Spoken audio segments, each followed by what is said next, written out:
Chapter 8. No ex-boyfriends or girlfriends. Please. It was around 4 p.m. by now, and Freddie wasn't entirely sure whether any of this was a good idea. The bill at Bishop's had set him back just over 100 quid, which he probably wouldn't get back as part of his expenses for a month or two, or a lengthy lawsuit. This thought amused him at that second, though it wasn't litigative musings that were getting him buzzed. Liquid courage had its benefits at times, and in this current circumstance he was entirely certain of what the outcome ought to be. He was intrigued by Andy, he had to admit, and hadn't retained all that much of what he was talking about when he explained the nuances of photography in the art world. It didn't really make sense to him, but he tried to draw comparisons to his own life to make it easier for him to comprehend.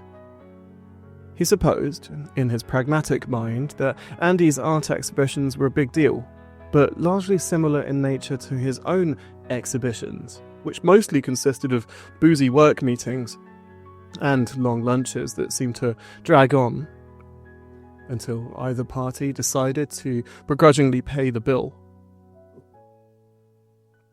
Art, too, embraced this concept, but typically with cheaper and more economical versions of the wine than he preferred.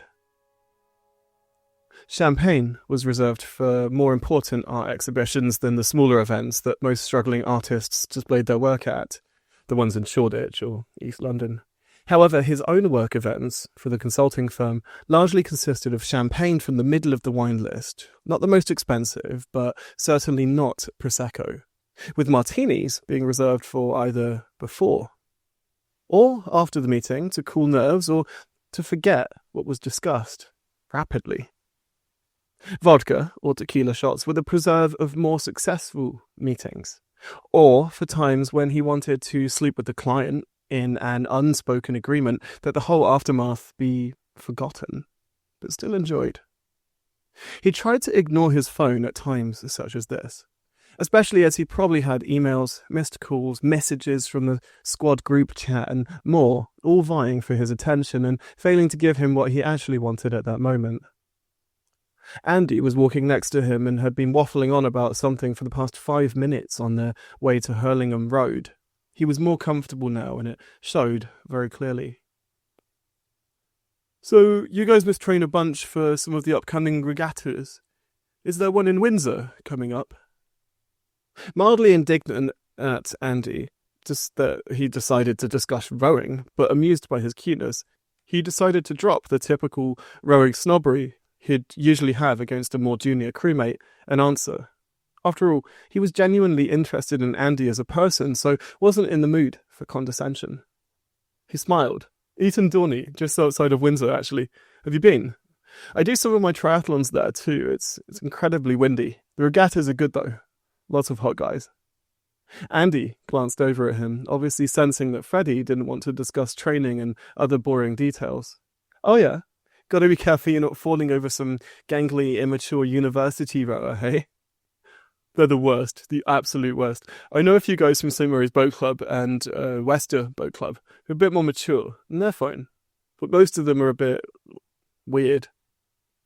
He could tell Andy was a bit buzzed, but he wasn't simply going back to his flat to sleep with him. He was genuinely interested in who he was and how he could afford to live in such a nice place in West London. From what he could tell, he was fairly affluent and needed to be in order to afford the rent or mortgage in the area. A one-bedroom flat showed that he was clearly successful and someone he could be friends with. Though he did worry that there might be some angry ex-boyfriend or girlfriend in this whole situation.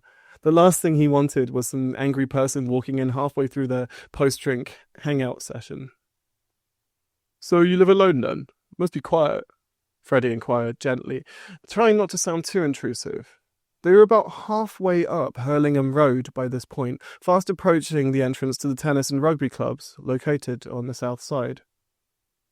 "Sort of. Well, it's a recent thing. Clarissa, my ex, moved out recently back to her family's estate in Huntingdon. Bit of a nightmare. So I have the place to myself now. It's great." This instantly made Andy more attractive. Not because he was some off-limits straight guy, but because he was single and incredibly eligible. Thoughts were fermenting in Freddie's mind, and for the first time, he was actually starting to get nervous. Perhaps this was a bad idea, and he ought to be more honourable. If he had known beforehand that Andy was a real person, not just some pithy development rower who was only good for a quick fuck, then he would have spent longer trying to get to know him.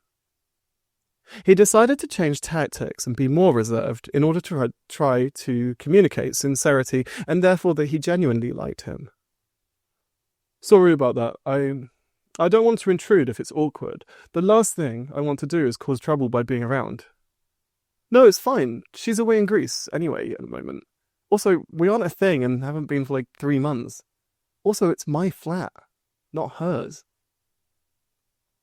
This cleared things up immediately, to Freddie's relief. He glanced over at Andy, catching his eyes and giving him a flirty smile. Not sexual, but enough that it conveyed understanding and affection. Fair. Well, if I'm overstaying my welcome, you can throw me out at any time. I'm guessing you'll be busy later, but if you want to, I know a lovely little pub just off Parsons Green. He wasn't sure why he suggested they go to another place. Maybe it was his way of showing he didn't need to be at Andy's place, therefore making him appear to be less desperate. Andy responded with another gentle smile. It's all good. We can relax at mine for a bit. All good.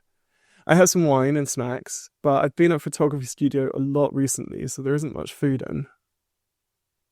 Relieved, Freddie responded. All good. I just want to check out these photographs. Stunning stuff. You already piqued my interest. He put that last bit in, though he wasn't sure why. It could have come across as somewhat desperate. As they approached his lower-level flat, Andy turned around and faced Freddie. As he did so, he noticed the well-kept house, manicured front garden, and the Mercedes parked outside. These were not hallmarks of a struggling artist, he noted internally, which shifted the power dynamic more and made him even more scared that he might screw this up. It's a bit messy inside. Sorry if there's lycra strewn everywhere. Still getting used to rowing and all the damn gear we have to wear. No worries. Freddie gave this response with a laissez-faire hand gesture which implied he didn't care. He genuinely wasn't worried. As they entered the apartment through the main front door, then to the adjacent door in the main hallway, he was relieved to know that this afternoon was about to get even better. As they entered the apartment, Andy stopped just inside as he took his shoes off. He turned around to Freddie and said, "Tatted or verve? You choose." Hearing this brought immense relief to Freddie. "I'll drink whatever you give me." "Party boy, hey?" Andy responded, amused by his playfulness and clearly more relaxed now that he was at home and they weren't in public.